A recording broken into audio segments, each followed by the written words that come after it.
ഞാൻ നീലിമ. ഇന്നൊരു refreshing drink ആയിട്ട് ഞാൻ വന്നിരിക്കുന്നത് സ്ട്രോബെറി ലൈമേഡ്. ഇത് ഉണ്ടാക്കാൻ നല്ല സിമ്പിളാണ്. ഗസ്റ്റുകളൊക്കെ പെട്ടെന്ന് നമ്മുടെ വീട്ടിൽ വന്നിട്ടുണ്ടെങ്കിൽ നമുക്ക് കൊടുക്കാൻ പറ്റിയ ഒരു അടിപൊളി ഡ്രിങ്കാണിത്.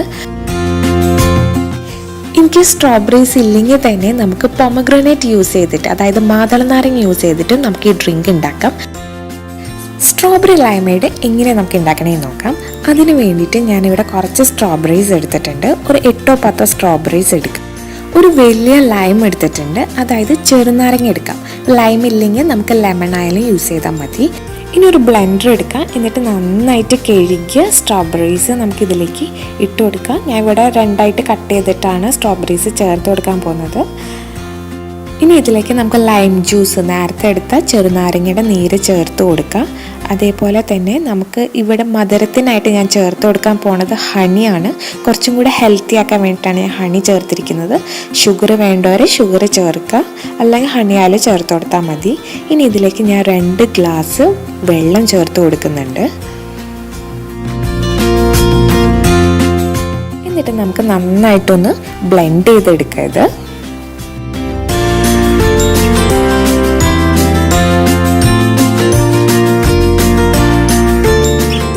ഇപ്പോൾ റെഡി ആയിട്ടുണ്ട്. ഇനി നമുക്കിത് വേറൊരു ജാറിലേക്ക് ഒഴിച്ച് വെക്കാം. ഇപ്പോൾ വേണമെങ്കിൽ നമുക്ക് ഇത് ഈ ജാറിൽ വെച്ച് തന്നെ നമുക്ക് ഫ്രിഡ്ജിൽ വെച്ച് തണുപ്പിക്കാം. അത് നമ്മളുടെ ഇഷ്ടാനുസരണം.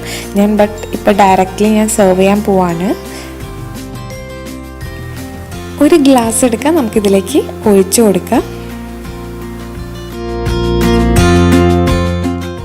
ഇനി ഞാൻ ഇതിലേക്ക് സ്ട്രോബെറി ചെറുതായി കട്ട് ചെയ്തും കൂടെ ചേർത്ത് കൊടുക്കുന്നുണ്ട്. ഓപ്ഷണലാണ്, ആവശ്യമുണ്ടെങ്കിൽ ചേർത്ത് കൊടുത്താൽ മതി. അതേപോലെ തന്നെ ഞാനിവിടെ ഒരു ഭംഗിക്ക് വേണ്ടി ഒരു സ്ട്രോബെറി സൈഡിൽ വെച്ച് കൊടുക്കുന്നുണ്ട്. ഇനി നമുക്കിതിൽ കുറച്ചും കൂടെ ഹണി ചേർത്ത് കൊടുക്കാം.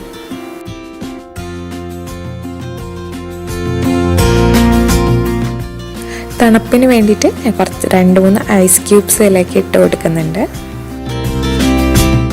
അങ്ങനെ നമ്മളുടെ സ്ട്രോബെറി ലൈമേഡ് ഇവിടെ റെഡി ആയിട്ടുണ്ട്. നല്ല സിമ്പിളല്ലേ ഇത് ഉണ്ടാക്കാനായിട്ട്. അപ്പോൾ എല്ലാവരും തീർച്ചയായിട്ടും ഇത് ട്രൈ ചെയ്ത് നോക്കണം. ഇഷ്ടപ്പെട്ടിട്ടുണ്ടെങ്കിൽ വീഡിയോ ലൈക്ക് ചെയ്യണം, ചാനൽ സബ്സ്ക്രൈബ് ചെയ്യണം, കമൻറ്റ് ചെയ്യണം, ഷെയർ ചെയ്യണം.